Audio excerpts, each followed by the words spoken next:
How to check the views and other statistics for your Instagram Reels. So, in order to quick view count, you need to open the Instagram application, tap on your profile picture icon from the bottom right corner, then go to the Reels tab to see all of your posted reels, and the number displayed on each reel thumbnail represents the total views. If you want to go for detailed performance insights and in depth data, you'll need a professional account. If you don't have one, you need to switch now. So go to your profile page, tap on the three lines in the top right corner or the hamburger icon. And here you can simply scroll down and go to account types and tools and switch to a professional account. And once you have a professional account, you need to follow the setup process by choosing a category and answering a few questions. This is free and quick. And once you have a professional account, go back to your profile page and you'll now see a professional dashboard option.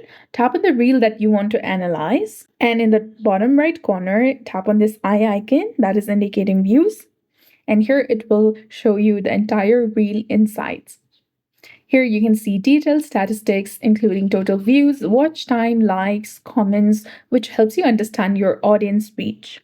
So that's it. I hope you found this video helpful. If you did, please like, share, and subscribe. Thanks for watching. We'll see you again in the next one.